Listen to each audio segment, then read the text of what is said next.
Basi wimbo wa taifa tafadhali.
Asante kwa maneno wetu, naomba tutulie tukusimama tuweze kufungua kwa maombi. Karibu sana Stephen Getich. Tunaomba. Baba wa mbinguni, tunashukuru kwa njia kipekee siku ya leo ya kwamba umeturuhusu tuweze kuwa mahali hapa. Hakika rehema na neema Mungu wetu za tosha. Tunajiweka mikononi mwako tunapokuwa na kumkana katika shughuli hii na mkutano huu. Ya kwanza waweza kutubariki kwa njia kipekee. Tunajiweka katika mikakati ya siku ya leo kama wazazi, baba wa kiume. Mungu wetu, mpango wetu tuweze kuwa pamoja. Tubariki kwa njia kipekee komanda wetu pamoja na institution na viongozi wote na wageni wetu wote. Mungu wetu, siku ya leo umetujalia na ukaona ni vyema tuweze kuwa mahali hapa tuweze kupata. Tunapoanza mkutano huu, tunaomba kuanza pamoja nawe Yesu wetu. Hata tutakapomaliza na jina lako litukuzwe. Maana tunaamini kwamba umejibu maombi yetu siku ya leo katika Kristo tunaomba na kuamini. Amen. Thank you. Asante. Naomba tuketi tafadhali.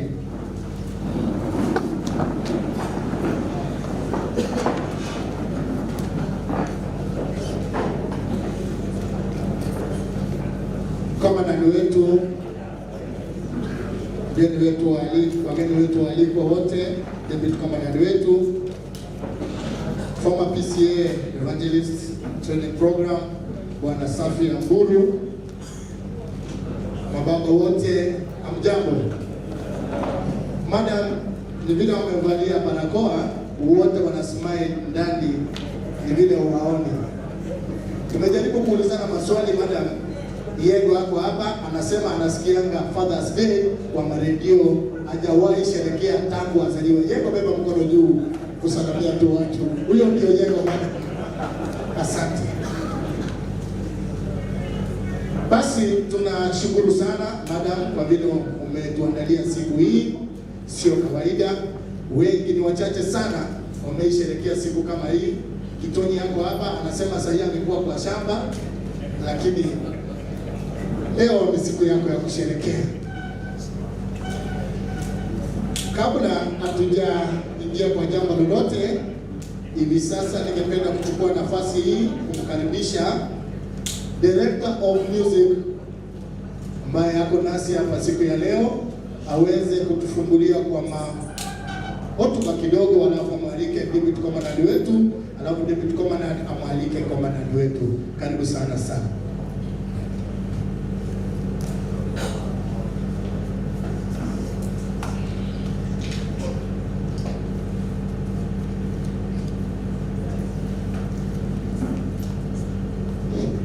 Asante sana Mwalimu Watika, Madam Commandant, Deputy Commandant na wageni wetu walikuwa.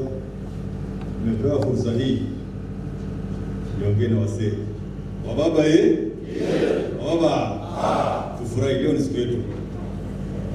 Hakuna baba mdogo. Hata ukiona baba mwembamba na hii baba ni baba. Kwa nyumba mtoto anasema huyu baba wangu ni mkali. Kwa hivyo wazee, ni siku yetu ya furaha. Na ni siku ya kwenda kumwambia mama leo ni siku yetu. Leo unatolea macho hapana. Ni siku ya kufurahi. Madam, tunashukuru sana. As a staff of PSTC, nimekaa kambi zaidi ya 37 years.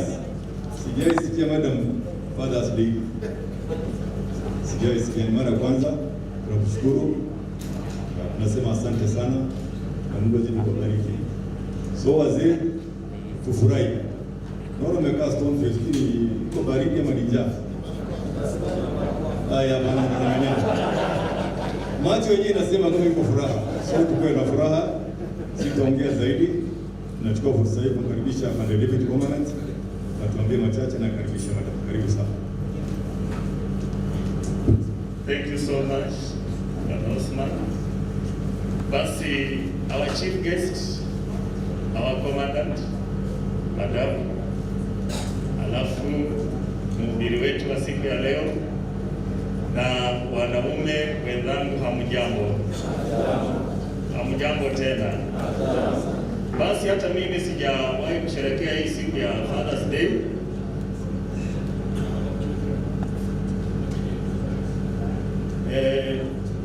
MC, angalia programu yako, naambiwa umeruka.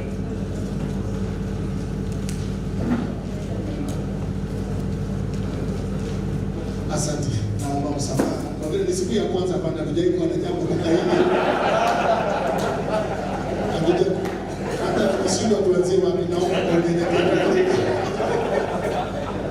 Basi kuna item hapo nafikiri mnaona tumeruka. Tunaomba tutafadhali sana. Okay. Tunaomba uketi tu para tuanze.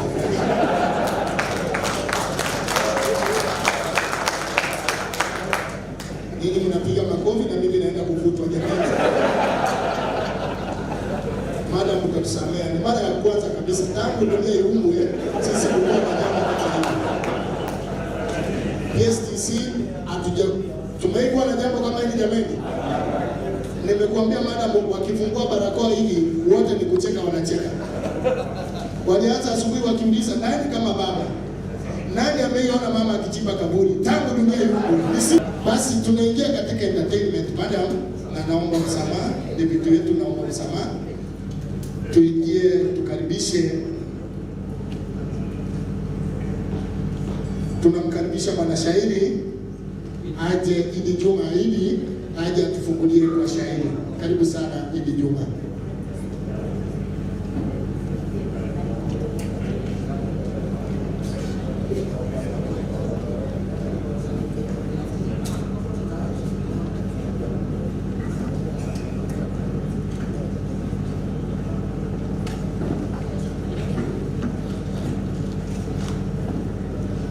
Naam.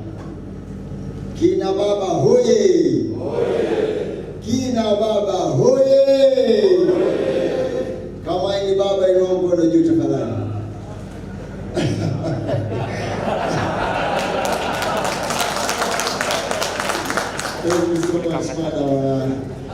Amepeana support moja kubwa sana.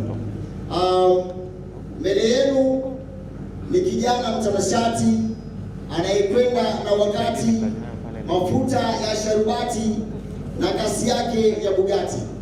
As usual, chini nikitia buti, na leo nimetinga tishati, na nikimwona madam komandanti lazima nitasaluti. Jambo madam. Na kabla nianze, ningependa kila mmoja wetu, kama uko na simu tafadhali toa simu yako. Alafu katika simu yako nenda hapo juu, shukisha hiyo pazia, washa tochi tafadhali, kwa heshima na taadhima.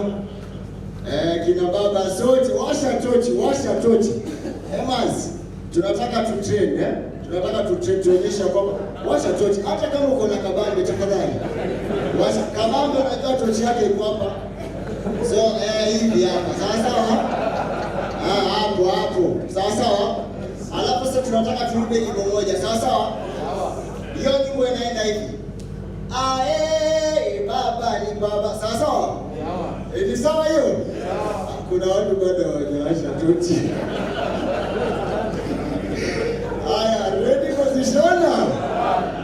Ready position? Ready position? Tunaenda, unatoka mguu chini, sawa sawa? Haya. Ready position? Haya. Ae, baba ni baba. Ae, baba ni baba. Ae, baba ni baba. Ae, baba ni baba. Awe mnene. Baba ni baba. Awe mama. Baba ni baba. Awe na kazi. Baba ni baba. Asiwe na kazi. Baba ni baba. Ae, baba ni baba. Ae, baba ni baba. Sasa msizime hizo tochi mpaka nimalize shauri sasa.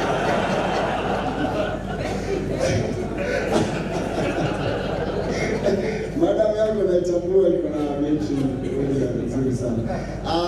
Nitaanza shairi langu nililolipatia kichwa baba. Makinikeni nami hadi tama kwa tamati. Ni trend hivyo hivyo jamani, hivyo hivyo. Hivyo hivyo tusizime tochi.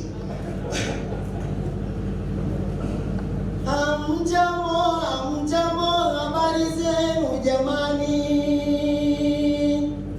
Wale wa kutoka ng'ambo kwa upole hawayuni. Leo bila ya kinyongo, baba nampa thamani. Nakupenda baba yangu, nashukuru kwa malezi. Baba, I love you, nasema na siogopi. Nyota yako iko juu, hata yasemwe mangapi. Nikipata mjukuu, jina lako nitakopi. Nakupenda baba yangu, nashukuru kwa malezi.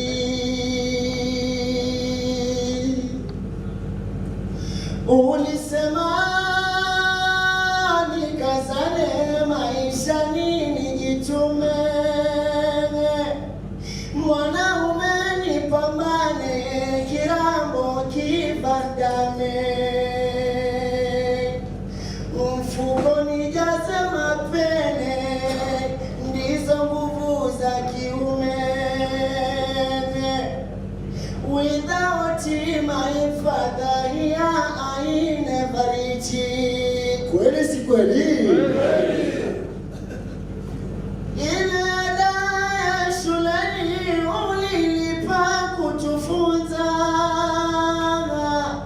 Mkono wende kinywani na mavazi tulivaza. Hukutuacha njiani, daima ulitutunza. Baba, nikulipe nini kwa wema uliofanya? Mnene ama mwembamba, wewe ndiwe my father. Uza njugu na mitumba, nakupenda my father. Uitwe marambamba, wewe ndiwe wangu baba. Nakupenda baba yangu, nashukuru kwa malezi. Kina baba hoye! Raha ya baba nyumbani yako tuitike. Ndio nguzo ya amani, usalama ujengeke.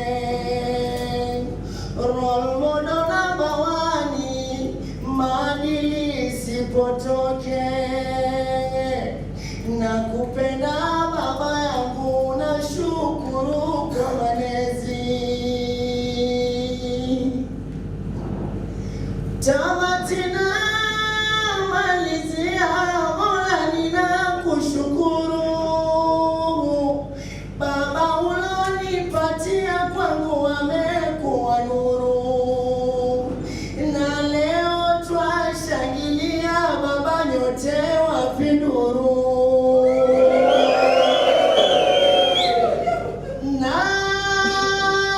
Nakupenda baba yangu, nashukuru kwa malezi. Thank you so much. Halo. Tumpigie makofi jamani, tumpigie makofi. Naambiwa ni waruhusu sasa mzime simu. Simu, tusime simu tafadhali. Zima chachi. Na pande limo, madam anasema muone baada ya hii. Simu gani madam ulima kuna hizi? Asante. Tukiendelea na burudani, ningependa hivi sasa madam commandant tumwalike second Mudhui ama ukipenda Mudish aje aburudishe wana baba. Karibu sana Mudish. Makofi yake jamani.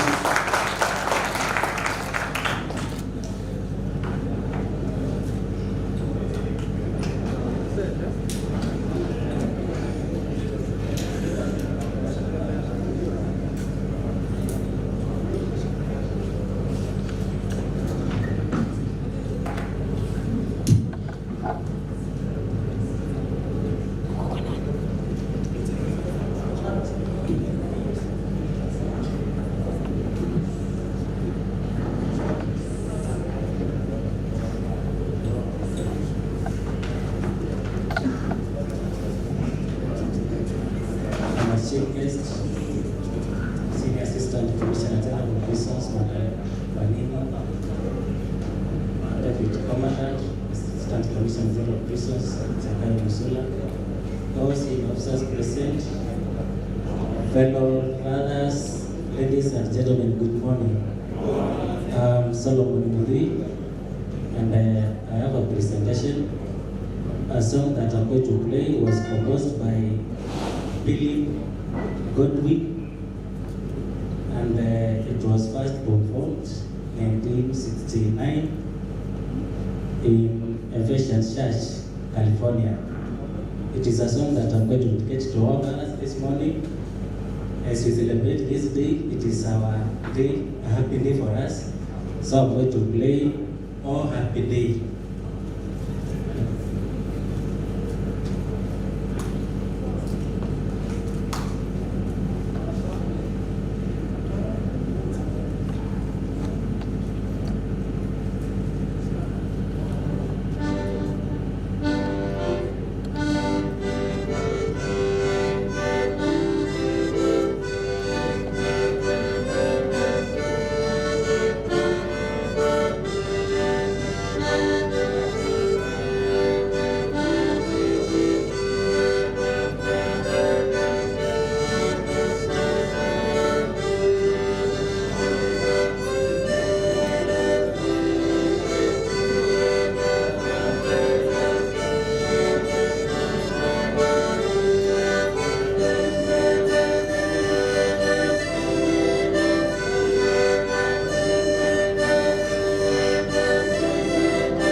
Asante sana, asante sana.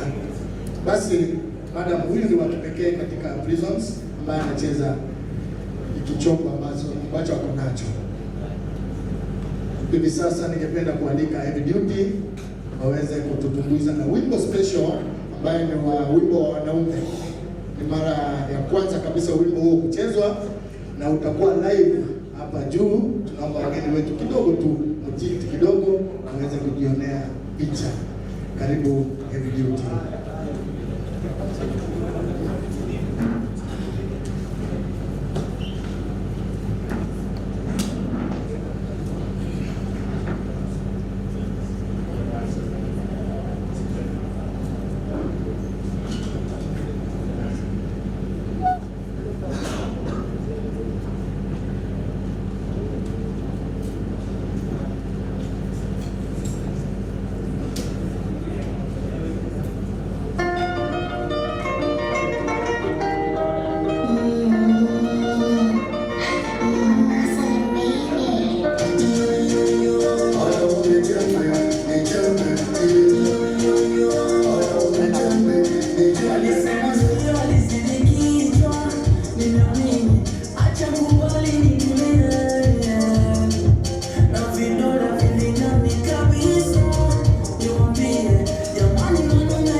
sing live, wataimba live na will become alive, isn't it? Yes.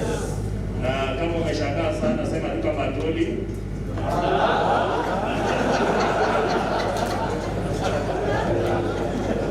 Basi tunafahamishwa tutasimama juu ili tuweze kusherehekea sasa live and direct.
Tunakuruma sasa.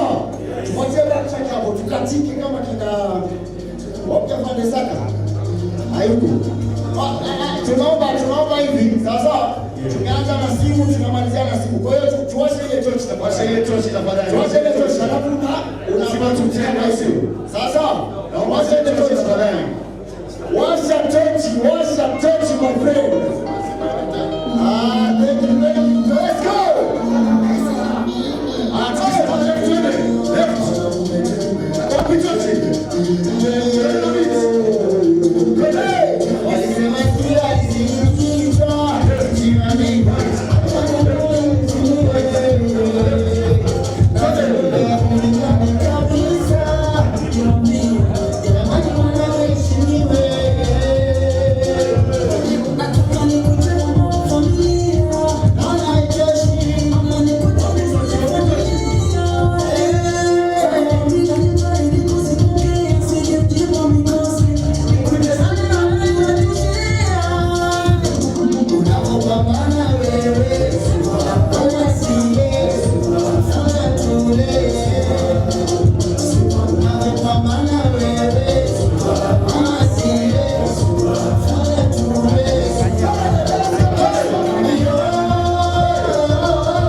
Tuko karibu kufika kikomo cha burudani. Hivi sasa ningependa kuomba bendi yetu ya magereza kwa wimbo mmoja ambao utakuwa ni burudani la mwisho. Karibu sana bendi ya magereza.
Asante sana, tuwapige makofi.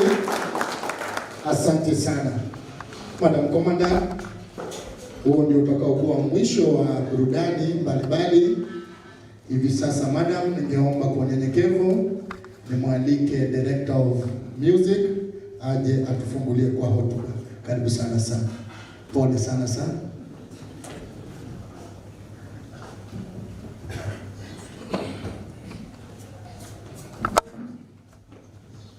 Asante sana Bwana Tika. Madam Commandant, narudia tena Tika. Nataka kutomaliza na ofisi, mimi si director.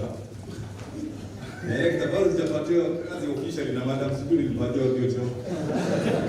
Mimi ni deputy director bado. Wakati mdai nitafunga kazi. So Madam, tunashukuru wa baba. Juzi Jumatano tulienda Marsabit, tukaingia saa 9:30 usiku. Kitu ajabu Madam, tunakuwa 6 tunatakiwa tena twende 150 kilometers mbele. Wazee wa baba wote wakasema hakuna cha kulipa lodging sasa hivi. 1 hour. Unataka ugali. Ilinibidi niende niongee na watu ya hoteli. Tulikuwa na wadada karibu 7.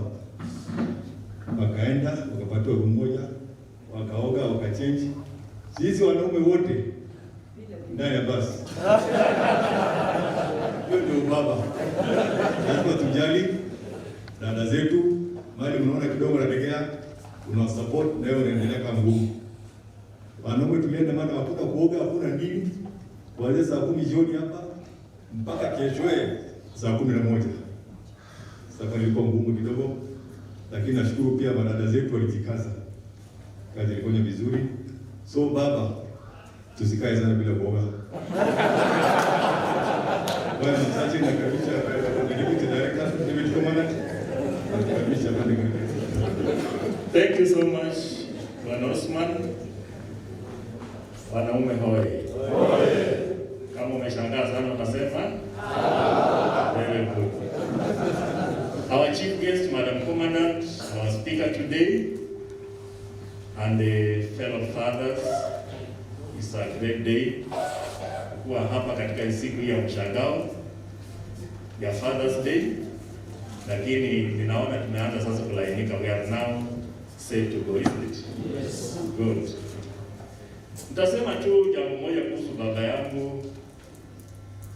Alinifundisha kusoma, alikuwa mwalimu. Pia mama yangu alikuwa mwalimu. Mama yangu alinifunza nursery, baba yangu akanifunza primary. Baba yangu alikuwa na bidii ya kusoma kwa sababu alisoma mpaka standard 8 hapo Maseno school, akaachia hapo, akashindwa kuendelea, akawa mwalimu, akajisomesha mwenyewe form 2, form 4, form 6 Nairobi University. So nikajifunza kusoma ni uzuri kutoka kwa baba. Kitu kingine ambacho nilifunza mwenyewe utajijazia. Niliona siku moja kukuta sigara kwa mdomo lakini moshi unatokea kwa mapua.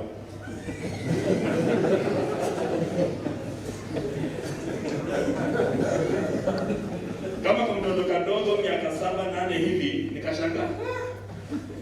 Unaweza kukuta sigara kwa mdomo na moshi itokee kwa mapua na hataki nivute sigara. So what do you do? Akitoka ile sportsman ile imebaki ile ameangusha, mimi nafyatua, najaribu kutolea kwa mapua.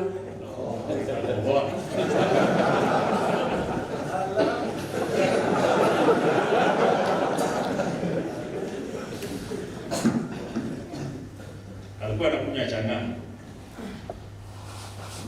So wanaanza na chang'aa ndio waende kwa bia. At least ndio walewe. So wakiondoka na sisi, that was standard 4, standard 5. Na sisi pia tunachukua chang'aa ile wameacha kwa nyumba, tunakunywa. Lakini sasa sisi hatuna kiasi, unakunywa chang'aa kama mtoto kiasi gani? So umesimama hivi lakini dunia inaenda round. So ndio tukajua kumbe chang'aa si maji.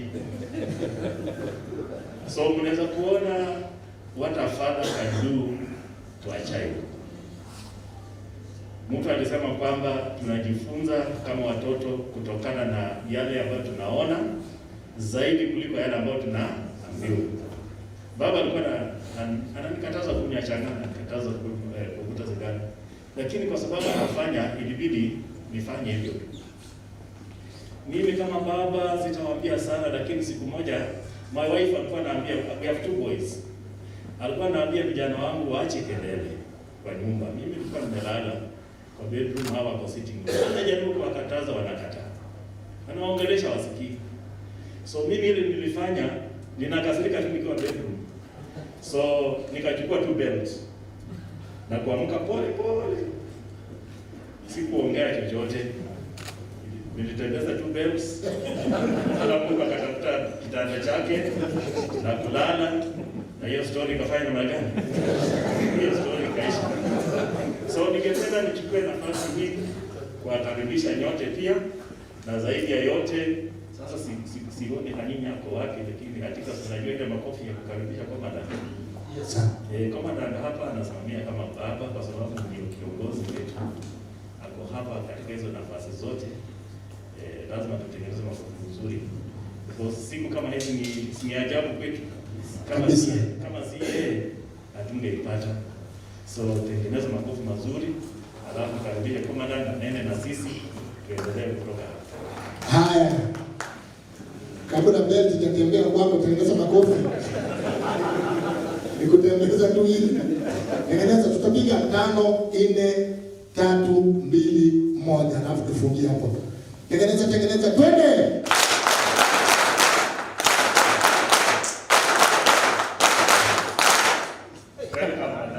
Karibu sana madam.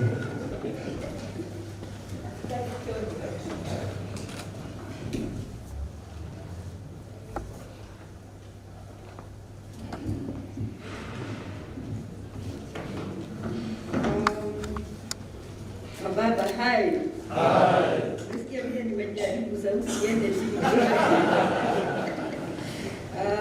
Niseme ya kwamba nimefurahi siku ya leo. Nimefurahi siku ya leo kuona ya kwamba there were things that I thought are impossible. And for many years we celebrate mothers. There's Women's Day, there's Mother's Day, there's the Girl Child's Day, but we never took note of the Father's Day. You see it in the media, unaangalia kwa internet. Unaona this morning some messages passing zile za wazungu wako mbele sana. And so today it's a great day, it's a historical day for PSTC. Nilikuwa nimemwalika Commissioner General of Prisons, lakini kwa sababu ya kazi nyingine angeweza kuja. Lakini si mnajua anawapenda. So he has wished you a happy Father's Day. Lakini alinituma na message yake, na kabla sijasoma pia nipeane hadithi kidogo juu ya baba yangu, sio? Nimesikia vile ya Msura ilikuwa. Hata naona vile yako ni yeye alirudi akajisort, sio? Mimi nimeonaje hapo alijisort. Because the story ya sigara na kachanga inaonekana somewhere along the line he had to sort himself and Msura we thank God for you because you can see that it was now a pastor, a bishop, a deputy commandant. Tumpigie makofi. So na mimi nataka kusema jambo moja mbili juu ya baba yangu. Baba yangu ni kama mimi ni kama baba yangu, si baba yangu ni kama mimi. Na vile alinilea tangu nikiwa msichana mdogo ni ya kwamba lazima nifanye kazi na bidii. Na sisi tukiwa wasichana wadogo, bidii hiyo inaanza kwa nyumba, sio? Hii usafi mnaniona naye? Mnaniona? Imagine nilitokana na kule nyumbani na kwa sababu ya baba. Tulikuwa saa yote tukijua baba anakuja Friday. Vile tutafagia nje. Hakutakuwa hata karatasi hata moja. Nyumba mnakumbuka ile vitambaa ilikuwa inatandikwa. Kwa juu na chini ya white. So you can imagine hapo ndio nilianzia. Being organized, being neat, being clean, and being smart. I like being smart. Na alikuwa anatembea mambo sana, alitembea sana. So alikuwa watoto wasichana tulikuwa kwa ile moja aliaga. So tunaletewa dresses. So ile jioni anaingia kila mtu anavaa dress yake. Tunafanya kampeni hapo. Baba anaona kama yuko sawa. Simpigie makofi. Kutoka hapo akanipeleka nikaenda shule ya Kenya High School. Shule ya Kenya High School by the 80s ilikuwa bado iko na wazungu kiasi. So huko huendi na matatu. Huko mpaka uwe driven, sio? Huko unaenda na gari, wewe enda na matatu, hata watu watakurudisha kwa geti. So hiyo ndio maisha nilikuwa nayo. Na my father nilitukia up to form 6. You'll be dropped, you'll be picked, it is half up, it is Sunday out, he will do all that. And finally getting to prisons, pia si mimi, ni baba. Yeye ndiye aliniambia iko kazi imepatikana, ingawa sikuipenda. Lakini aliniambia kitu moja, nilipoandikia barua nikiwa Prisons College Depot. Nikamwambia mimi baba, hii ndio kazi nilikuwa nataka kwa maisha yangu. Unajua aliniambia nini? Aliniandikia baka. Akaniambia nyumbani majani ni mingi, kwetu ni majani. Kama hutaki hiyo kazi, basi utakuja kuwa kazi wewe. Nikaona hiyo maisha ni magumu. So I want to thank my father because I'm who I am because of my father. And I also want to congratulate you because you're also great fathers. Na mimi najua ile 2 weeks ya men empowerment, si ndio? Nimeangalia tu nikaona how empowered you are. You're very vibrant like the ladies, eh? You're vibrant and that is very good. So basi sitawachosha tena, nitawatakia tu siku njema na mtaniruhusu nisome hii speech ya Commissioner General, si ndivyo? So the Deputy Commandant, Mr. Misula, Mr. Safi Amburu, former PCA Evangelist Training Program, senior prisons officers present, all junior officers present, ladies and gentlemen, good morning. From the onset, allow me to pass to you the apologies of the Commissioner General of Prisons, Mr. Witri Fogalo, who would have loved to be with us today, but due to unavoidable circumstances, he is not able to be with us. Good people, good people, 2 weeks ago we kicked off a conversation on empowering the boy child, and the patriarchal members of this college found out to hear from each other the challenges that we face. And in each of the ensuing discussions, a simple question was posed. How can we as people come together to help the boy child meet their desires and be responsible to their families and communities? Today yet again, we take time to celebrate the men who provide us with unconditional love and support, men who teach us to lead lives of courage and character. We do this because we know the vital role fathers play in the lives of our children. Fathers are our first teachers and coaches, or in our houses, assistant teachers and assistant coaches to our moms. But they are our mentors, our role models. They show us by the example, they set the kind of people they want us to become. Ladies and gentlemen, being a dad is one of the most important jobs a man can have. And few things bring us much joy and pride as the blessings of fatherhood. Raising your children is an incredible privilege, but it is also a tremendous responsibility. It requires hard work, frequent struggle, and commitment to always be there for your daughters and sons. Fathers are some of our first role models and coaches in life. They inspire us to strive for what is possible, supporting us no matter what path we choose, encouraging us to reach higher, and always believing in us, even when we may not believe in ourselves. Through their example, they demonstrate that with self-discipline and dedication, we can achieve our highest aspirations, and they are there to cheer us on every step of the way. Dear friends, you will all agree with me that fatherhood demands sacrifice, and it is often difficult work. But being a dad does not require perfection. Our children do not expect us to be superheroes, but we do have an obligation to show up and be there for our kids.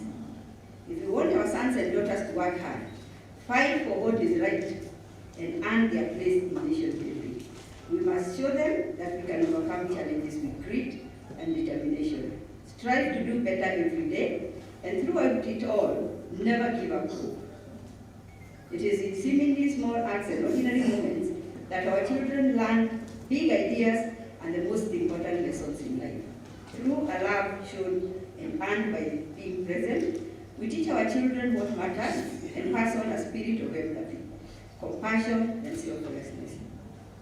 Wonderful colleagues, ladies and gentlemen, if we want all our daughters and sons to have a fair shot at success in life, no matter who they are or where they are from, we need more fathers to step up and do the hard work of parenting. Let us all in one accord rise up to support men who want to be good fathers, like you, eh? Yes. Yeah, I wanted to know whether you were listening. To help create opportunities for parents to meet their obligations. I also call on men in this congregation, all men, to make this kind of commitment, not just to their own families, but to the young people who do not have responsible adults in their lives. We need devoted, compassionate men to serve as mentors, tutors, big brothers, and foster parents. In conclusion, I add that as we celebrate this year's Father's Day, let us honor the men who made us who we are. They are examples of success and the ones who constantly push us towards it. And where our own fathers fell short, come Papa, Mr. Musula, we have an obligation to raise up and do better than they did with our own children. Because if we want our kids to meet the expectations we set for them, we must set high expectations for ourselves. Today, let us reflect on all our fathers and on all that our fathers have given us and show them the appreciation and gratitude they deserve. With these few remarks, I wish you all a happy Father's Day. God bless you. God bless Kenya Prison Service.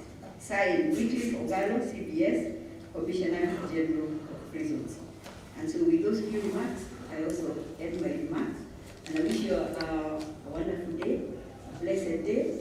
And I want to say that I'm always proud to be associated with all of you, whether it's the men or the women, but all of you at PSTC.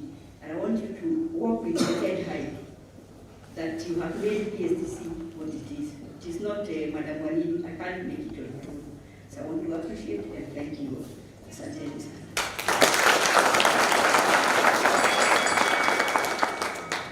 Haya, pigia madam makofi tena. Asante sana komandani wetu. Hivi sasa ningependa kuchukua nafasi hii kumwalika mgeni wetu rasmi aje atuhutubie. Karibu sana.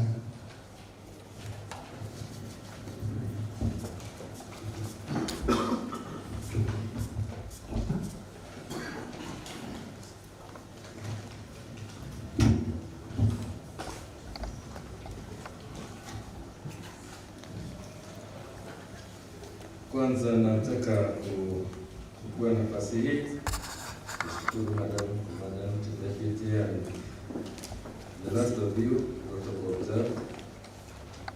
Kwa maana nilikuwa naambia kama sijaitwa, sijaweza kusimama mbele ya umati kama huu. Na kwa hivyo naona ni nafasi nzuri sana na ni heshima kubwa kuitwa na kupewa nafasi hii. Lakini ninajua ya kwamba sisi zote ni watu wa Mungu na Mungu ana mpango wa kila siku wa kila mmoja wetu, na vile mambo inaendelea basi huwa na kila siku na wakati wake, na hivyo basi tunaona kwamba mambo yanaendelea kwa vile tunafaa kujipanga sisi wenyewe. Na shukuru Mungu kwa nafasi hii. Mimi naitwa Safi Amburu. Kazi ambayo nilifanya hapo mbeleni, wameacha jina moja, nilikuwa director wa program ya kutrain evangelists katika kanisa. Tulikuwa pale PSTC Training Center Kikuyu, lakini wakati huo mbele nimekuwa nikifanya kazi mbalimbali. Nianza pale University of Nairobi, nikaenda Kenyatta University, alafu kwenda kutumikia kanisa kwa miaka 12.5. Kutoka hapo nikaenda ng'ambo kwa miaka 7 kurudi, alafu ndio nikachukua kazi hiyo ya kufundisha wainjilisti miaka ingine 15. Na sasa niko hapa. Last year I retired and I'm here. Nashukuru Mungu kwa kila jambo kwa maana tunaendelea. Zaidi ya haya, nashukuru Mungu kwa maana alisaidia kujua ya kwamba I'm responsible for my own life. Baba na mama yangu hawakuwa watu wenye mali. Tulifanya kazi kubwa sana ili tuweze kuendelea na maisha. Na mama alikuwa zaidi anatufundisha. Baba alikuwa mwongei sana, alikuwa literal, humble, lakini alikuwa mwema, alituongoza kwa mambo mengi. Kwa hivyo mimi nilijua ya kwamba I need to do something for myself. Baba na mama hakuweza kutufikisha pale, lakini mimi nilikuwa na nafasi hiyo. Na basi wakati nilipata nafasi ya kuendelea, basi mambo yakawa. Sikuendelea sana na masomo, kwa maana nikifika standard 8 in 1958 baba aliniambia, sasa wewe wacha utafute kazi ufanye, unisaidie kusomesha watoto wetu. And so I didn't go on with the school. I continued nimeanza kazi, nikafanya kasaidia watoto wetu wote wakaendelea na masomo, wakasoma hata kuniliko.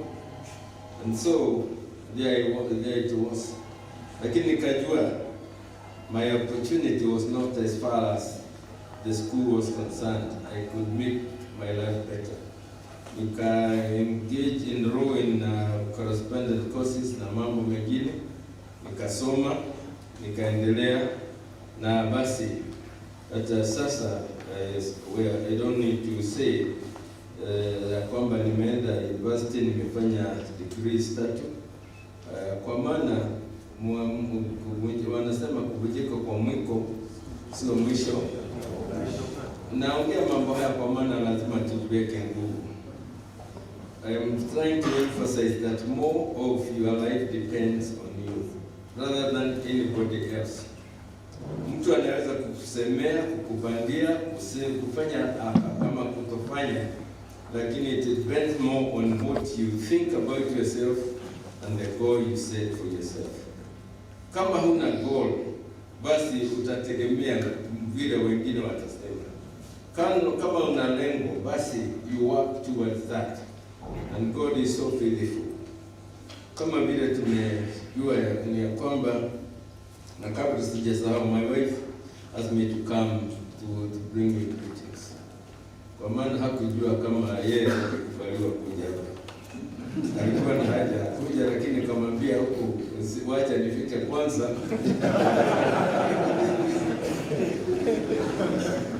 And as I was coming, alienda hapo bedroom yetu akakuta kadi hii. This is a card for Father's Day ambayo alininunulia na akanitumia nearly 20 years ago. Na igali iko.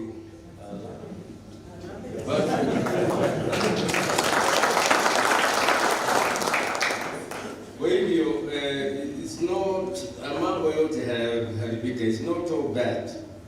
It depends on how you carry yourself. Let me start by saying that kulingana na Mungu, mwanamume ndiye aliumbwa wa kwanza. Na Mungu alisema, let's create man in our own image. Kwa hivyo mwanamume wakati anasimama hivi, Mungu anamuona. Na wakati kama vile tumesema mambo mengi na mnajua vile tunasubuka, God sees the struggles of man. Wakati ana matumaini mazuri. Na kwa hivyo, then man was given the ability to produce. Dunia hii bila wanaume haitaendelea. Na kwa hivyo, man is that important. I'm not demeaning the woman, but I'm talking about the men, and I have to emphasize on men. Kwa hivyo, if you are the producer, and you produce, lazima nawe uwe na jukumu ya kulea na kusimamia na kuongoza na to duplicate yourself. Kwa maana mtoto ataegemea vile baba amekuwa. Ikiwa ulikuwa baba mwema, sipokuwa kama vile deputy aliona mambo kameenda mlama akapinduka, angekuwa pengine hapo angeweza kuwa hapo. Lakini he used his opportunity to make things better. Kwa hivyo, a man is responsible for more than what you consider is necessary. Kwa maana wewe ndiye, without you, growth and development will be hindered. Vile itaelekea kwako ni vile wewe utaongoza. When we got married, my wife, I knew the kind of home I wanted to have. Mimi mwenyewe nilijipanga, nikasema nataka boma iwe aina hii. Na basi, when she came to my house, she had to have a direction. Mimi ndiye niliongoza. Mimi ndiye nilipanga. Sikumwachilia anipangie kwa maana mimi nilimleta awe mke wangu. I'm the father, I'm the husband, I'm the owner of the home. Na yeye alikuwa, the ladies are so good. Wakiona wewe ni mtu focused, they will follow your footsteps. Wakiona wewe una mpango, watakupangia. Na ukipangia na wao, umeisha. Lazima ukiwa mwanadamu ujielewe. What are my strengths, what are my weaknesses? Each one of us is unique. Hakuna mtu ambaye ni kama mwingine. Hata mkiwa ndugu wawili mapacha, you still have some difference. And one of the things that we don't do is try to understand ourselves. When we don't understand ourselves, then we are able to plan and do things according to ourselves, not according to other people.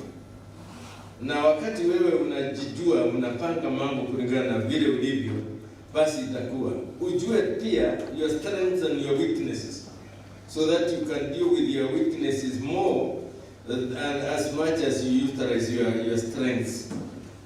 Ndiko ili uweze kujicontrol, you are able to control yourself. You are able to discipline yourself.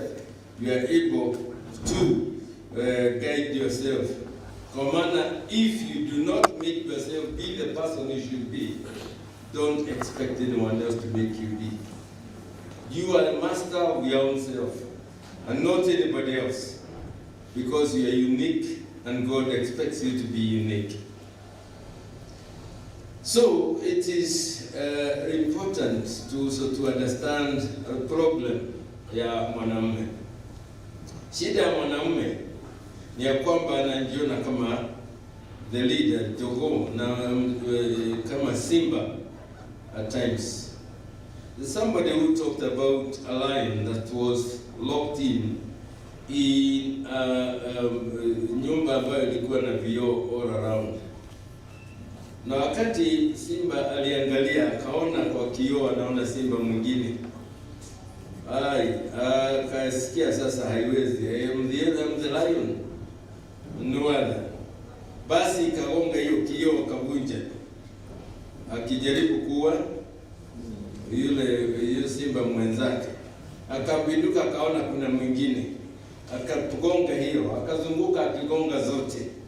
Mwisho alikuwa amejiharibu mwenyewe to an extent ya kwamba alikufa. Kuna mambo ambayo tunajiharibu nayo tukijaribu kuonekana kama wanaume ambao ndio viongozi ama ndio wenye nguvu na uwezo wa mambo yote. You need to sit and know that you are different from an animal. You are a human being with God's conscience in you. Mungu uko ndani yako ili uweze kutambua mazuri na mema na ujue which way to go. Hakuna mtu mzuri, mimi ama wewe ama mke ama watoto, lakini we make life better ourselves. Na lazima tujue ya kwamba we have a responsibility ambayo hatuwezi kulala wakati wowote bila kujielewa. The other thing is they don't know who is your worst enemy. Where unajua, they don't know whether you know who your worst enemy is. I'm telling you that your worst enemy is yourself. You are your worst enemy. Na bila kujielewa hivyo, utajipangia alafu unapangua. Unapanga, unajipangua. Because when you plan something, before you go far, unaona akili zimepinduka, unaanza tena ingine. There are people who have so many things that I have done. Hawajamaliza jambo ambao walitaka kufanya. Kwa maana you don't know ya kwamba wewe ni adui wako mwenyewe. You have to be focused and to make sure that you control yourself, you discipline yourself. Otherwise, utakuwa hapa, utakuwa pale, ukiona pale ni pazuri unaenda, kidogo unaona pengine, and nothing in life, in this world that satisfies. So you have to develop an attitude of persistence, tena, personal decisions, and goal. Unless you have what you need to do there will be always a problem. Wajua mwanadamu ana Biblia, kama najua si wote si wa Kristo, lakini Biblia ina katika Yeremia 17:9 and 10. 9 inasema roho ya Mungu, the spirit, the heart of man is very deceitful, who can understand it? Alafu verse 10 inasema Mungu mwenyewe ndiye anaelewa, na kwa hivyo Mungu ndiye anasaidia. A philosopher called Augustine, who was once an atheist, alafu akapinduka akawa Mkristo, alisema God has made us in such a way that in us, every human being, there is some emptiness that nothing can fill except God himself. Kwa hivyo kila wakati kuna pengo mwanadamu anajaribu kujaza. Unafikiria ukijaza na mali itajaa, haiwezi. Ukijaribu na maisha ambayo ni mazuri, haiwezi, kwa maana you enjoy yourself until you destroy yourself. Kwa hivyo we have to be people who are focused and people who have morals and characters ambazo zinatuongoza kwa mambo yale inatupasa sisi tuwe nayo. Zaidi mwanadamu tangu wakati wa Adamu amekuwa mdhaifu sana, particularly when you see the opposite sex. When women come to us, they make us feel like we have to be not to be ourselves. And so, if you cannot discipline yourself, I'm now a charactered person, basi you will be swayed na itakuwa. Nilikuwa naangalia mambo nikaona kuna watu wameandika vitabu, wakaandika ladies are very seductive, yani wanajua kutongoza sana. Unafikiria wanaume ndio wanatongoza, lakini ladies are worse. Sisi kwa maana akitaka mwanaume, doesn't matter who you are and where you go, atakupata. Na akikupata, because I understand your weaknesses and strengths, anakupata. Anapale atakuingiza ni pale anataka. In the Bible we have people like Abraham. Abraham wakati alikaa sana bila mtoto, nani alimfanya alala na mtumishi wake? Sara. Alafu after that happened, after that came to being, what happened? Sara tena aliona haingefaa, fukuza huyu. So if you are not yourself, Mungu alikuwa ameongea na Abraham akamwambia I'll make you a father. Not it was through God that he was to be made a father of all nations. Lakini kutoka kwa Sara walitaka tu mtoto, not a father of all nations but mtoto. Kwa hivyo ni vizuri kuangalia mambo haya. Tunasoma Biblia mambo mengi, kuna wengine tunasoma mtu kama Samson alikuwa mwenye nguvu nyingi sana, lakini alimalizwa na nani? Haya, na Daudi dhambi yake kubwa ambayo alifanya si kwa maana hakuwa na mke namba ni ama jambo lingine. Aliona mwanamke akioga akapatwa na tamaa, na hiyo ikaletea nyumba yake shida throughout the time. So unless you are careful, there are people, things that will induce you to be out of who you are. Na wengi wa hawa, they want you for what you have, not for what you are. Kwa hivyo ni vizuri ujijue. I'm happy. I've been married for many years, more than 50 years. And I'm happy with the way we have come up with my wife. Sisi hatuna shida ya pesa. Pesa yake na yangu, nilikuwa mwalimu na mimi nilikuwa mfanyikazi university. Lakini pesa yake na yangu haikuwa. Ilikuwa we are all together. We could agree, wewe ufanye hii na mimi nifanye hili. Statement yake ikija anaiweka hapo, yangu ikija anaiweka hapo. Shida niliyopata ni kwamba wakati wa matumizi, wakati pesa imeisha, yeye anaingia kwa kibeti yangu, mimi anapata pesa. sikumuuliza, lakini yake kuingia kupata ilikuwa ngumu, lakini tuliendelea. Because life has its ups and downs. It depends on how you take it. Wakati Mungu alimpa mwanadamu, alimpa mwanamume akiwa kapa, the concentration ya mwanamume ni the left side of brain. Na yeye alifanywa kama jambo tunatumia neno tunatumia taskmaster. Kazi yote, hata pale Biblia mwanzo ulisema wewe kwa maana ulikuangalia, ni kama ulimkubalia mwanamke atembee akakutana na shetani. Wewe kazi yote ni ya nani? Yako. Wewe ndiye utalima jasho na mambo mengi. Mwanamke akwambia habari ya kazi, aliambiwa kazi yake ni ya kuzaa.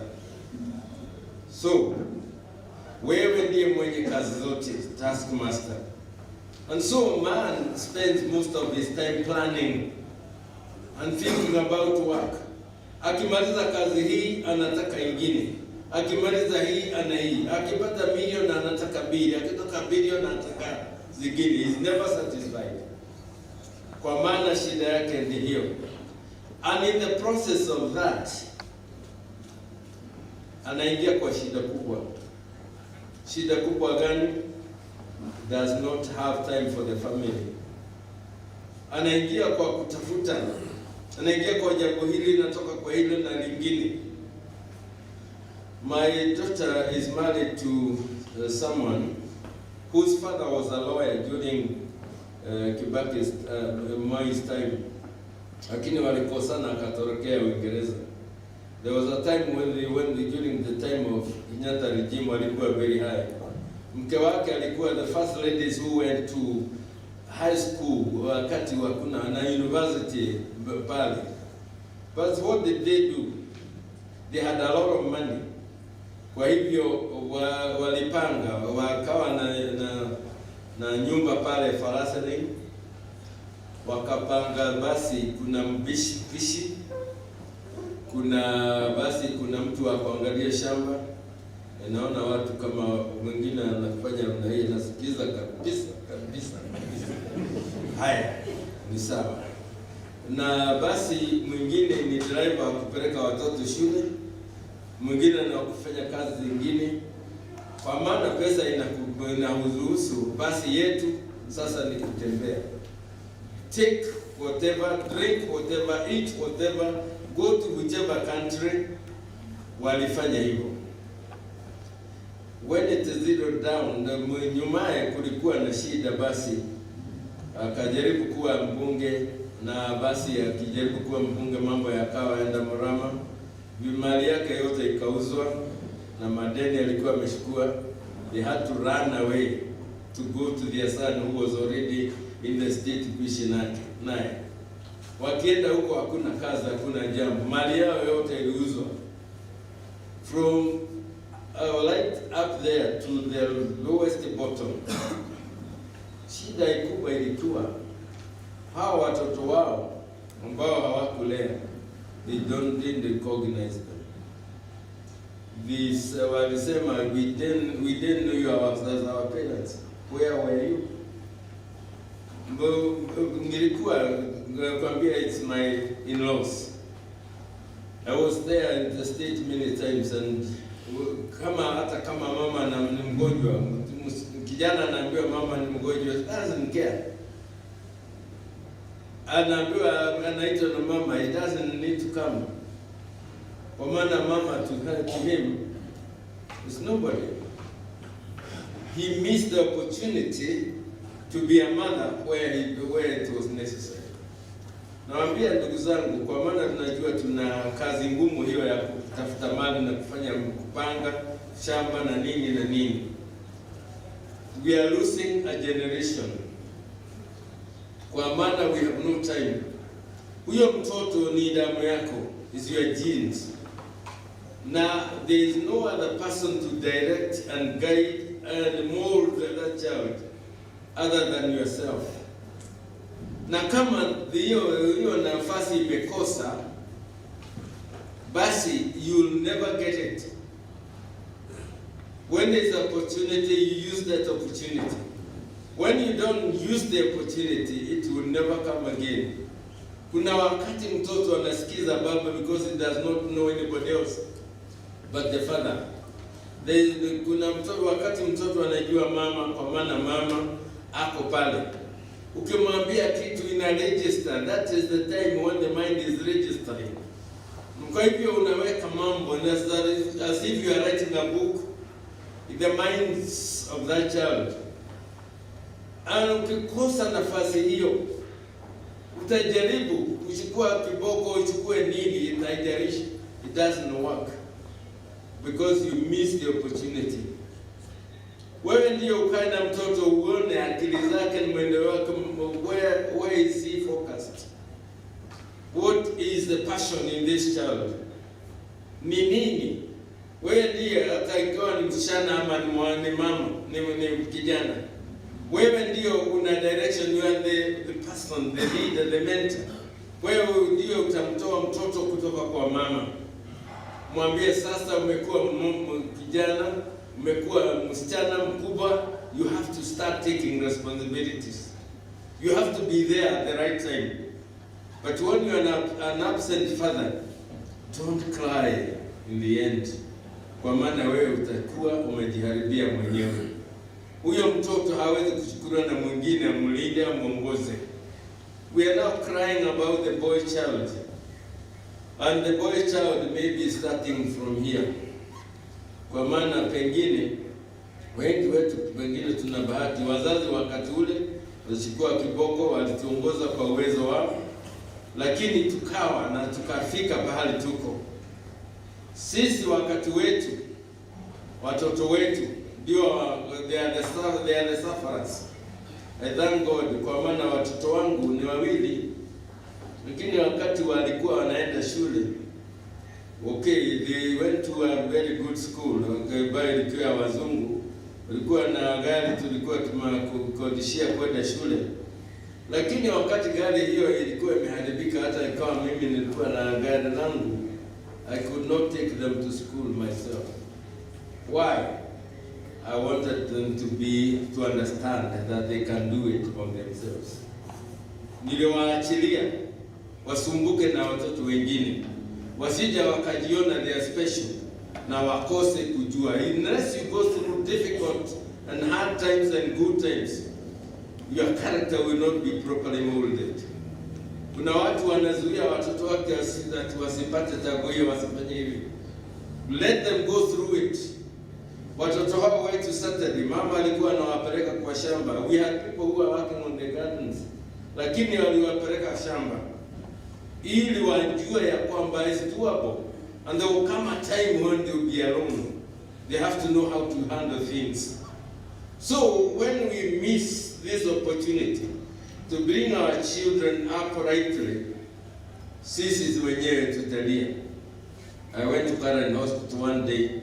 As I was talking to a doctor, I don't know how we talked, and then we came to the conversation of how now the fathers, the parents are not taking care of their children. Basi niliposema jambo hilo akasema continue. Tukaongea. Akaniuliza what do I do? Nikamwambia jambo hili. Akaniambia my problem is I'm a doctor at Karen Hospital. I'm also a doctor at Kenyatta at Nairobi Hospital. I'm also teaching at university. I'm also somewhere. So I have no time. Watoto wangu na familia yangu ina pesa ya kutosha, lakini mimi mwenyewe sionekani. Basi ukianza masomo ya aina hiyo, I'll be your first student. Kwa maana it does not matter, it's not the level of education, it's not the kind of work, but it is the person. Huyu mtoto sio masomo anataka kwako, zaidi ya tabia na guidance from you. And that is the only thing, nobody else, it is you parent to offer. Nobody else will offer that. Usimwachie mwalimu ufikiria atapeana haya.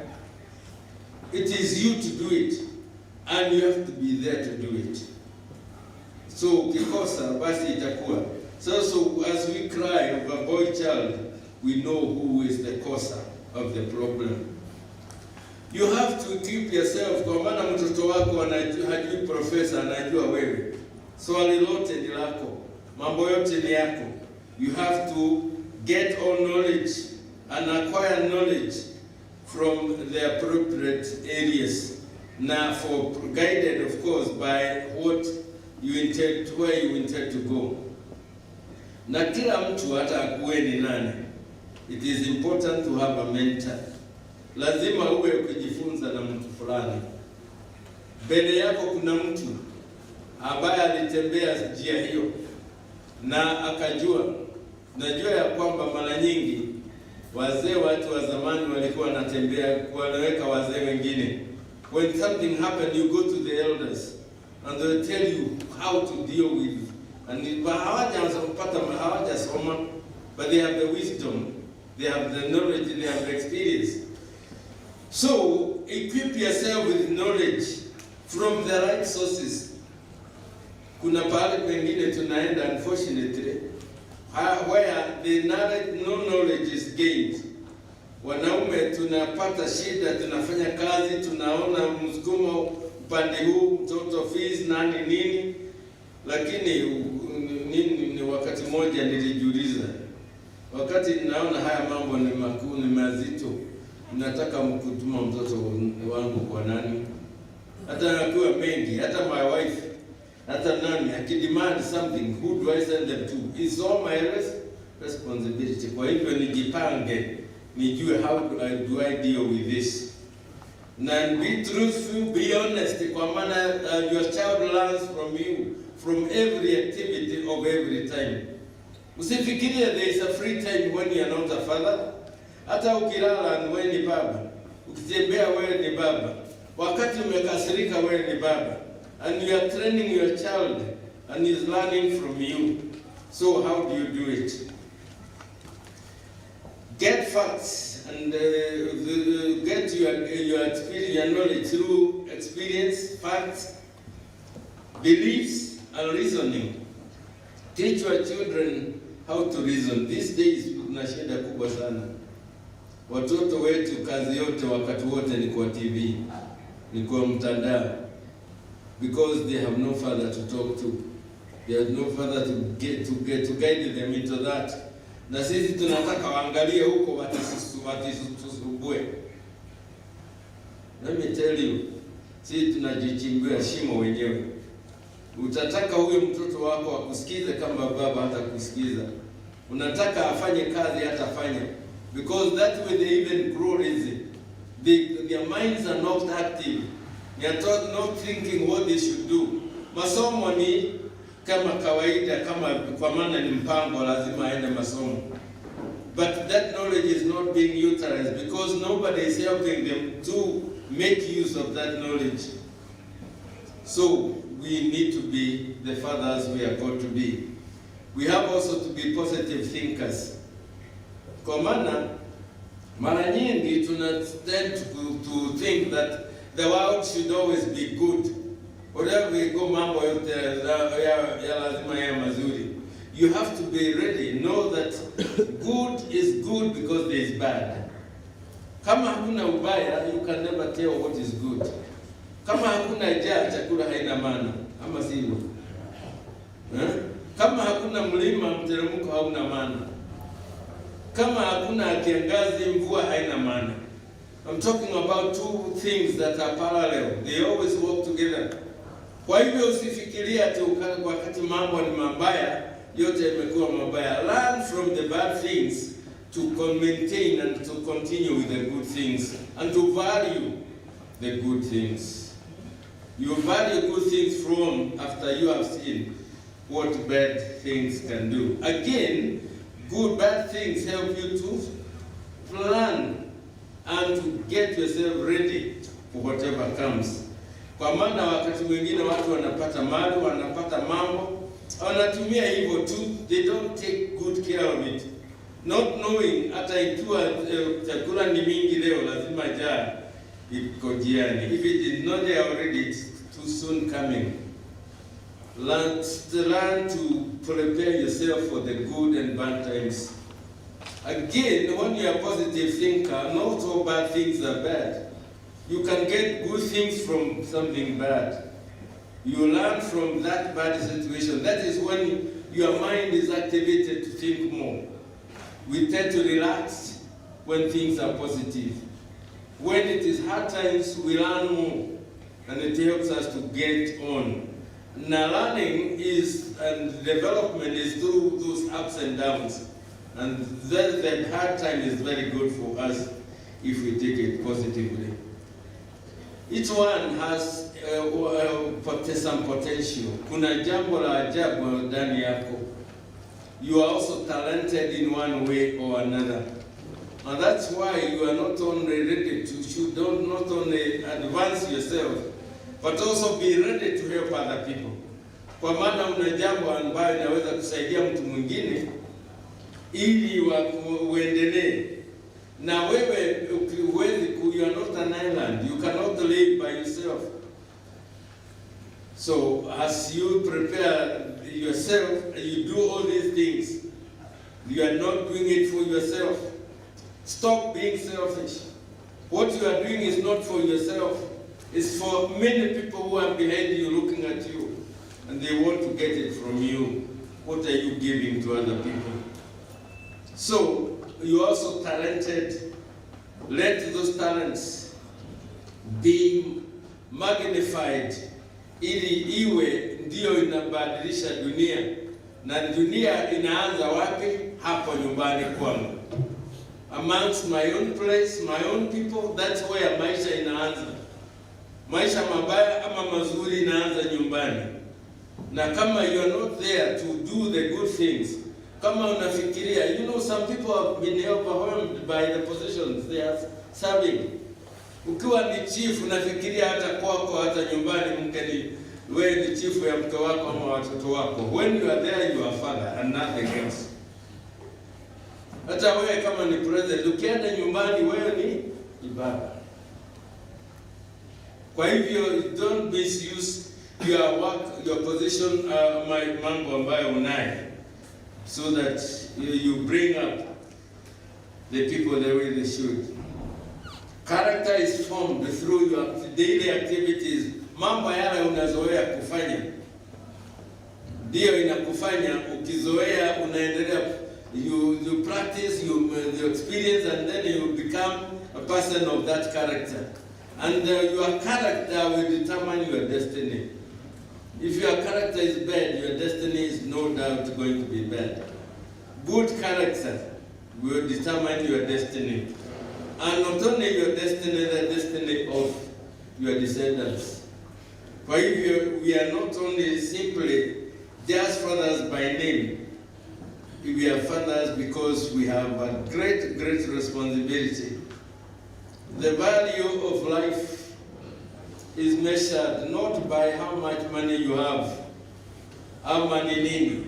It's measured by how many people you have touched in your own life. What have you done for other people determine who you are.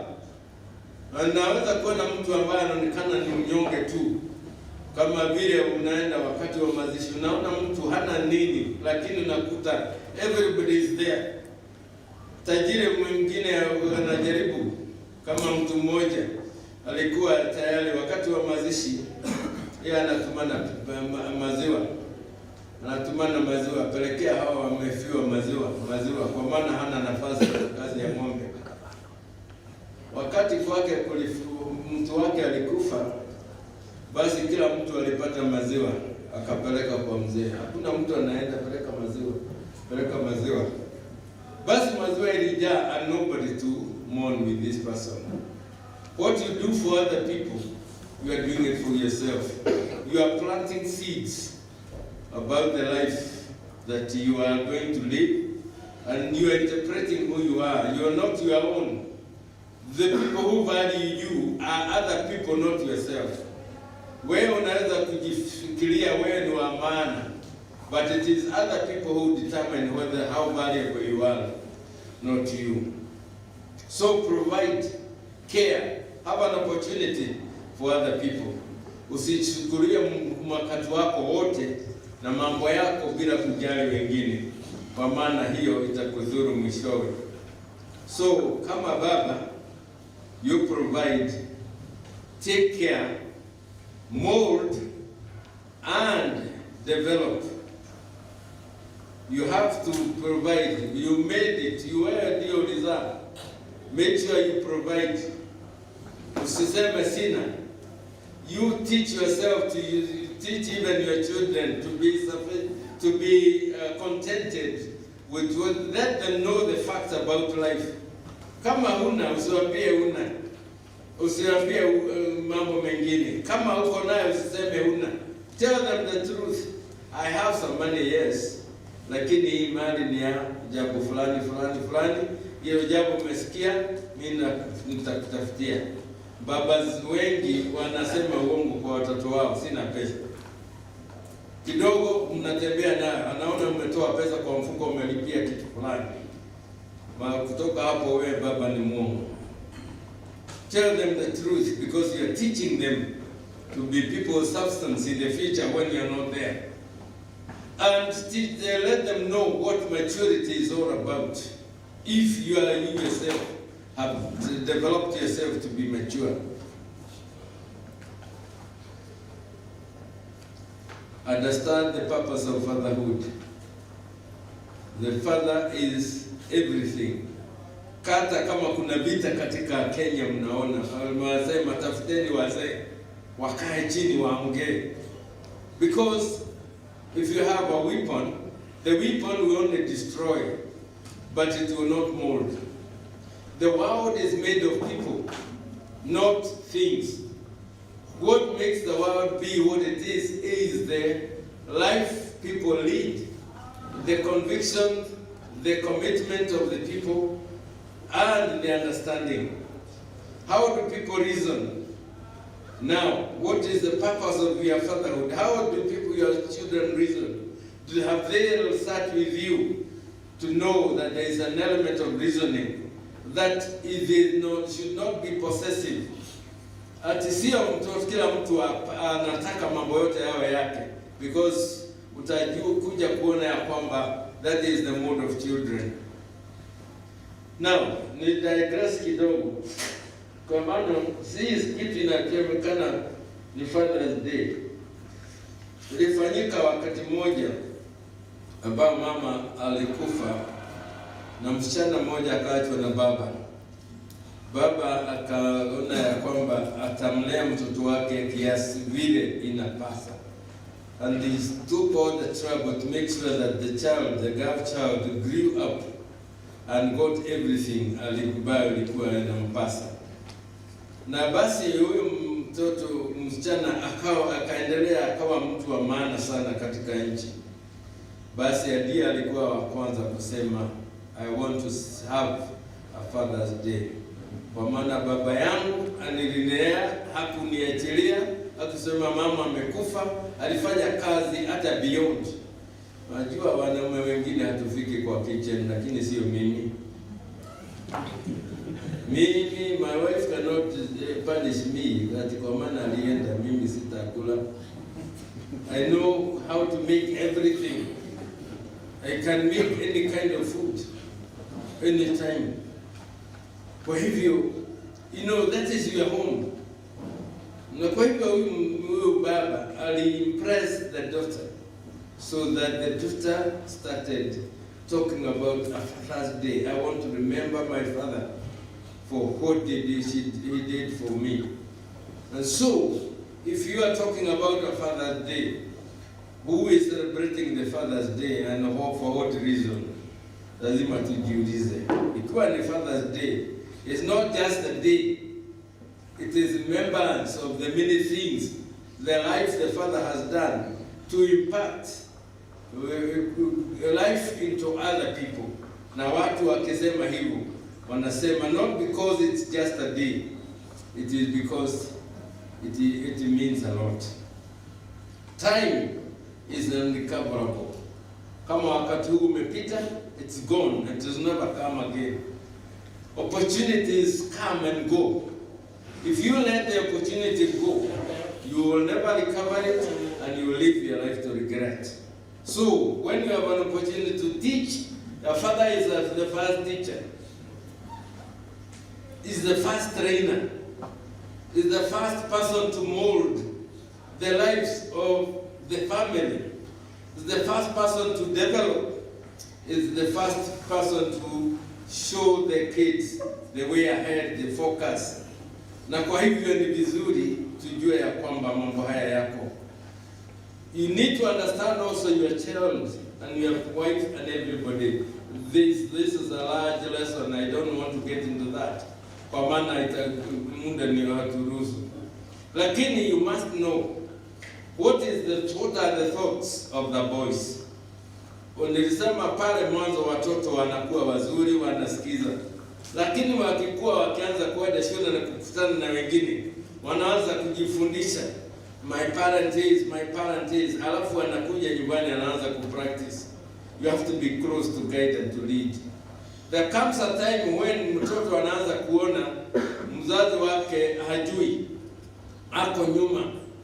I normally say that even the child of a professor anaona baba yake mjinga, hata ukiwa wewe ni professor. Kwa maana the level of thinking and the focus they are on is different from yours. And that's why you need to be reasonable na mweleze ajue why is what you're telling them important beyond what they are. Because you have been there before, you have experience, you have knowledge, and you know what it means. Kwa hivyo ni vizuri, don't waste the time kwa ambao nafasi ambayo unayo. Understand the talents of your children, their passions. Kuna wakati mzee mmoja alitaka kijana wake awe daktari, kwa maana kuwa daktari ilikuwa jina kubwa sana. Na basi mtoto alikuwa mtiifu, basi akaenda shule university akasoma hiyo degree. Alipomaliza baba akaita wazee wote kijiji, jioni mtoto wangu amehitimu daktari. Basi wakacelebrate. Wakati alicelebrate, kijana alishukua paper, degree paper. Kamwambia baba, degree yako ndio hii. Kwa maana wewe ndio ulitaka degree ya daktari. Chukua na uniachilie nikafanya yale ambayo nilikuwa katika my own passion. Don't force your child to be what they don't want to be. Now that's why it is important to learn who they are and what their mind is up to. Uwasaidie kwenda njia hiyo. My friend alikuwa mtoto wake alisema anataka kufanya degree in sports. Sports. Kila mtu anataka business administration, anataka nini? Wewe sports. Akasema akamwambia ndio baba. Lakini huyu alikuwa mzuri akamwambia okay, kama hiyo ndio kazi yako endelea. By the time alimaliza, watu wa mpira na nini wanatafuta qualified people in sports. Wakati watu wa business wanangoja, yeye kazi tayari ni nyingi. So you need to learn from these things. As I come close to the end, I want to say a statement that is very key, that wealth and poverty are in the minds of the people. Sio kukosa mali ama kuwa na mali na kufanya uwe tajiri. Utajiri ni akili yako. Kwa maana it leads you to gaining what you need to have. After all, what is wealth? What is poverty? Lakini akili yako ndio inakuongoza kuwa mwenye utajiri ama kuwa maskini. If you are rich in your own mind, you'll be able to go places and do everything. If you are poor in your own mind, in your thinking, in your perception, the way you take things, basi shida haitakosa kwangu. So we know that you are endowed with this gift, lakini usikubali uwe pulled by peer pressure, kufikiri ati kwa maana familia yetu, watu wetu, nini yetu, kazi hii hawezi kunifanya nikawa. No, all that is in the mind, but you can use whatever and God can bless you. The other thing, as I come close to the end, is that we need to know that life is involved of change. Lazima kuwe na changes. Wakati ulikuwa unasema ni baba na nini unaambia watoto hivi. Wakati unaenda kwako unasikia kuna base nyingine, ujue sasa mambo yamebadilika. Sasa uanze kuaddress accordingly. You grow, you develop change, you accept change. Many times we resist change, particularly when it affects our livelihood. But the fact is that every day things are changing. Sisi huwa na shida wakati tuna resist change. Kwa hivyo tunaachwa nyuma, tukiachilia kusema I can cope up with change, kwa maana lazima change iwe. Kwa hivyo this is another lesson that is big, but do not resist change unreasonably. Understand the conflict. What is conflict? Your mind is not my mind.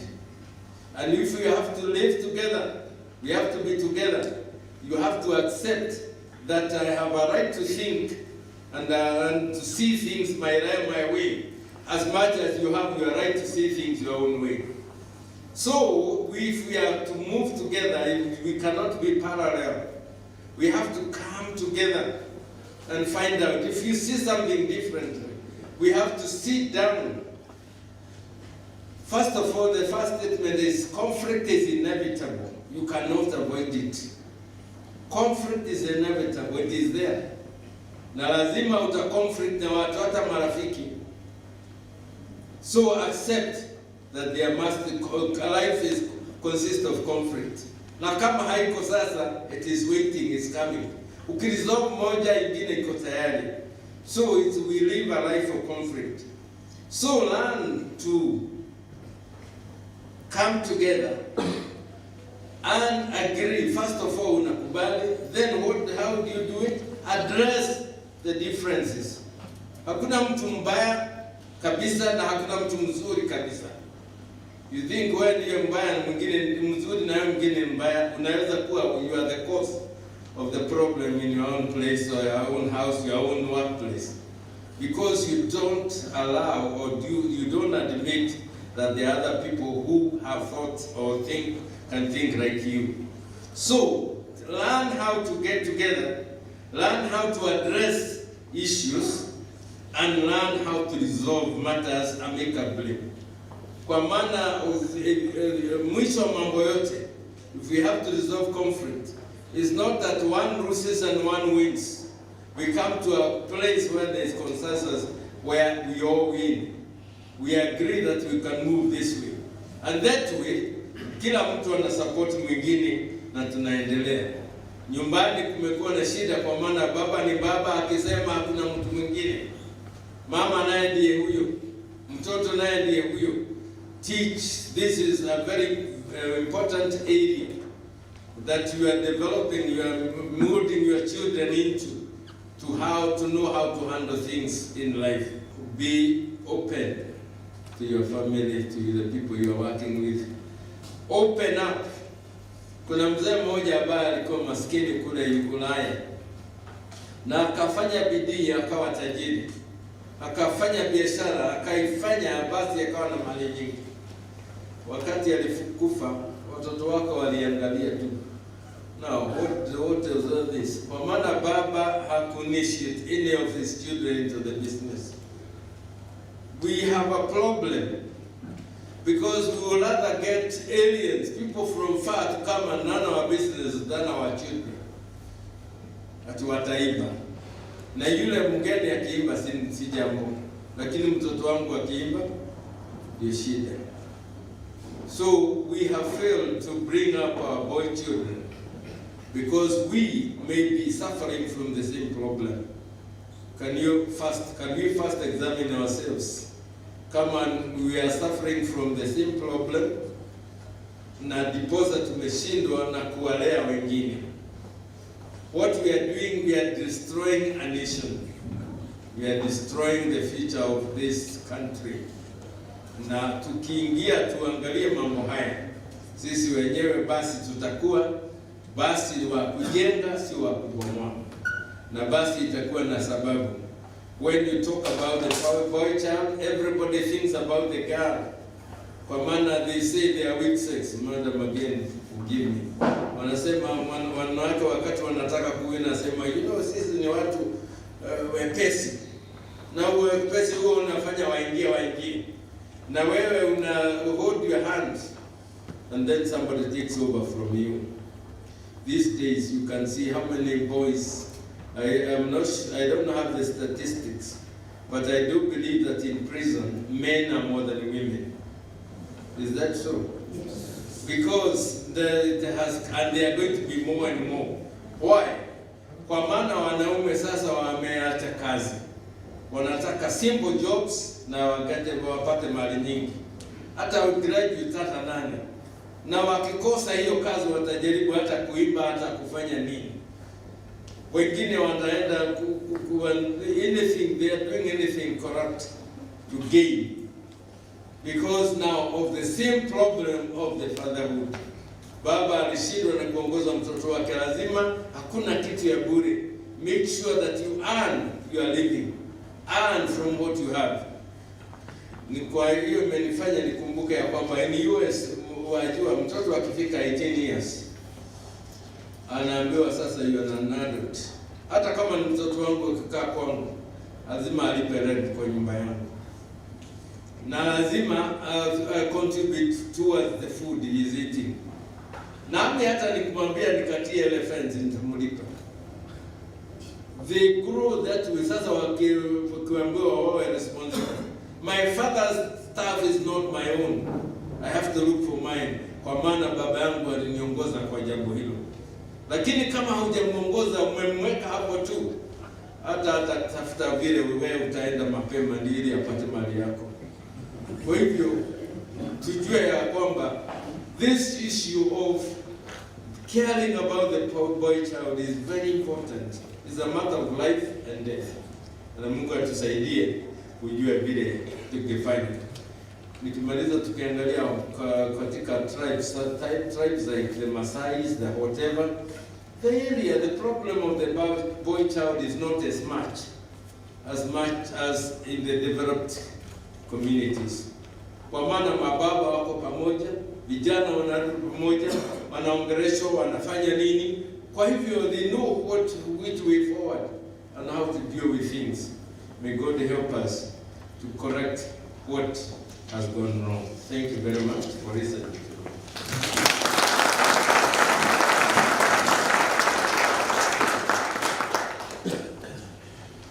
Tupige tena makofi jamani. Asante sana. Tumeshtuka kweli kusikia tumesikia, na mengine hatukuwa tunajua.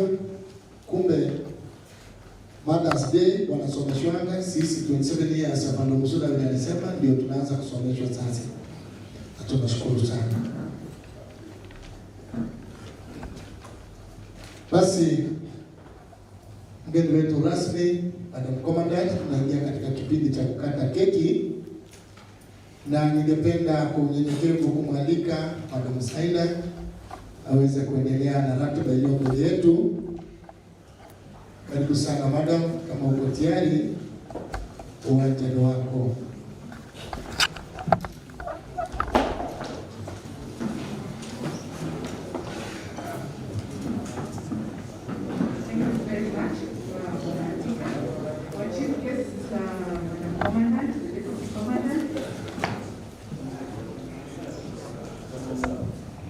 And our guest speaker of today, good morning. Happy Father's Day. Happy Father's Day. Thank you. It is indeed a great day. As they are preparing, I would also like to celebrate my father. When Sarah told me about Father's Day on Sunday, nilimuuliza kwani mtaki ni celebrate baba yangu? So Friday jioni nikakimbia Nairobi, so that I spent the Friday, Saturday with my father. Early in the morning nikamtengenezea his favorite breakfast na nikakuja. Why do I do that? For the 40 plus years he's been my father, he's been my rock. He's And he's always been there throughout my life. When I was in secondary school, because my mom was a teacher, so shule zikifunguliwa haizi nipeleka shule. Nani alikuwa ananipeleka all the way till Eldoret. And he didn't have to, because there was a driver, angekuwa anambia driver apeleke nani shule. But he was taking his time to be there for me, my brother, and my other two sisters. Mpaka saizi he does the same. And we respect and we love him. So for the fathers here, mukitaka to maintain that friendship and relationship na watoto wenu, be there for them. Ukitoka kazi, go spend time with your children. Hata kama ni 1 hour, 2 hours, then you go and spend time with your friends. So for those who have their families wako mbali, chukua simu, make sure every day you're calling them. Ask how was school, what are you up to today? For those who have children in university, hata wameolewa kama Undo, Kitoni, hata deputy wetu, and then now our guest speaker. Call them, find out mnaendeleaje, how is school, how is married life. That is being a father. Because throughout, our role ni a father haishi. Inaendelea throughout. Hata watoto wakifika miaka ngapi, inaendelea. Ni sawa? Wanaume, tuko pamoja. So, let me read a verse from the book of Proverbs, chapter 22, verse 6. Teach children how they should live, and they will remember it all their life. Because the minute you teach them the right way, hata saa ile anaenda kwa the wrong path, anakumbuka what you taught them. Deputy ameongea juu ya mama watoto alikuwa anambia mnyamaze, hawasikia. Yeye akafanya nini? Akatoa shipu. Hata sisi it was the same. It shows the voice of the father is very important. Bring up. Tukiona baba ndio yule amefika kama vile madam anasema, I'm telling you, we were highest discipline. Tulikuwa tunaogopa kabisa, na si kuogopa kwa ubaya, but he was such a disciplinarian. Mpaka wa leo naogopa kufanya makosa. Nikifanya makosa, my father will tell me, by the way, Cherau, I did not like what you did. I did not like that decision you made. So hiyo niko 40 plus. Na bado nina. Yes, so teach them from the time they are young. Young men, when your children are growing up, be there for your children. All the middle generation, hata nyinyi kinaomba, always be there for your children. I see Undo sometimes working with his daughter. That is good. That is how it's supposed to be. Be close with your children and guide them. Asante sana. So today we are celebrating you as fathers, as our guides, as our protectors, and as our providers. Nyinyi ndio mna provide chakula kwa nyumba, si ndio? Mkisha provide chakula kwa nyumba, mnapea nani? Mama. Mama ndio atafanya nini? Mshahara ikiingia hivi, mnapelekea nani? Mama. Mama atapea nani?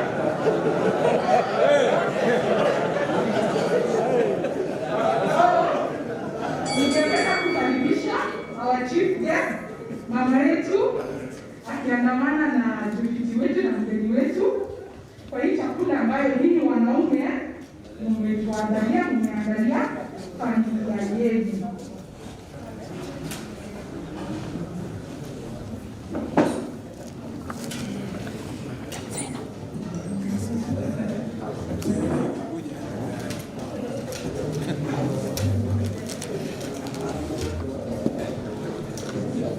So we have a beautiful cake here.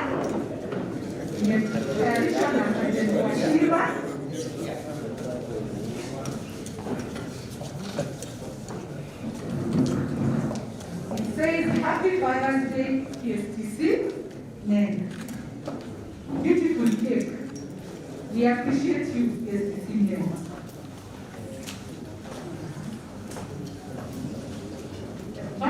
wimbo tatu hivi. Ama ni dance band. Dance band ama main band. Changamsha hapa kidogo. Chief guest akichukua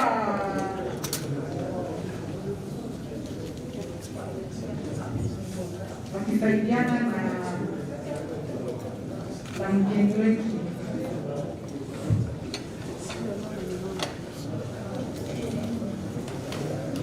Niliwaambia mna provide. Mama anagawa. Simuona vile mama anagawa. Anapanga. Thank you. Bye.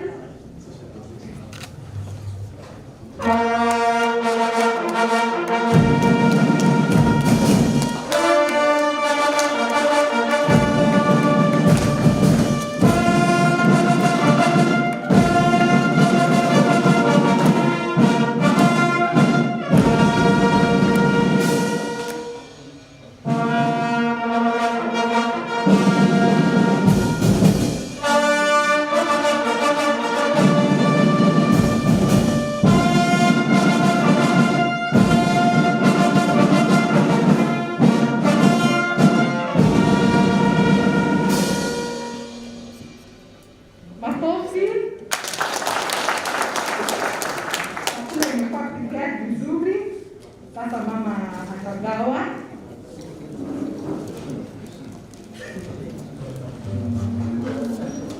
Kama msisahau hiyo, unapelekea mama, si ndio? Anagawa. And it will always remain.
Madam Zaina. Wakuje madam anatoka nje. Madam anatoka nje.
Asante sana bendi yetu ya magereza.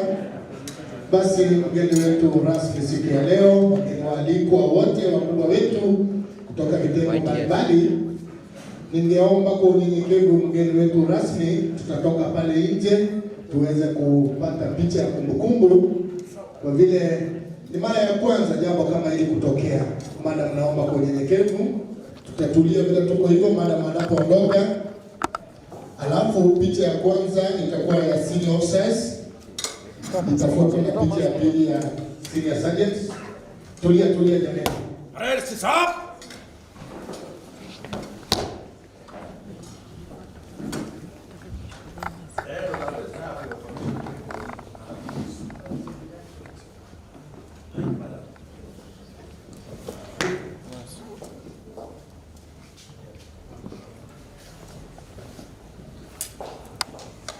Sit.